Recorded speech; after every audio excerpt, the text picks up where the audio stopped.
કામરેજમાં પોલીસનું mega search operation. Shekhpur વિસ્તારમાં 1400 થી વધુ ઘરોમાં સર્ચ ઓપરેશન। ભાડા કરાર વગર રહેતા ઘર માલિકો સામે 150 જેટલા ગુના દાખલ કરાયા।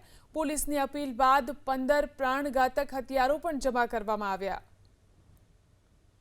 સોસાયટીના જે શાંતપ્રિય લોકો છે એમના જે ઘરમાં હથિયાર હતા એ સ્વેચ્છાએ હથિયારો પણ આજે પોલીસ સમક્ષ જમા કરાવ્યા છે। આ ઉપરાંત લગભગ ભાડા કરાર વિરુદ્ધમાં જે ગુના દાખલ કર્યા છે લગભગ 150 જેટલા આજે ગુના દાખલ કર્યા છે કે જે લોકો ભાડા કરાર વગર રહે છે તેમને બી રોલ ભરવાની પ્રોસિજર પણ અત્રેથી કરવામાં આવેલી છે। આ ઉપરાંત સોસાયટીના જે વરિષ્ઠ નાગરિકો છે એ નાગરિકોને મિટિંગ લઈ લોક દરબાર લઈ અને અમારે એમને એક અમારો કાર્યક્રમ હોય છે 3 વાત તમારી અને 3 વાત અમારી। તો એમની પણ જે 3 વાતો છે એ 3 વાતની રજૂઆતો અમે વ્યવસ્થિત સાંભળી અને નોટ ડાઉન કરેલી છે। અમારા તરફથી જે 3 વાતો એમને કહેવામાં આવી છે। ભાડા કરાર વગર રહેતા ઘર માલિકો સામે 150 જેટલા ગુના દાખલ કરાયા। પોલીસની અપીલ બાદ 15 પ્રાણઘાતક હથિયારો પણ જમા કરવામાં આવ્યા।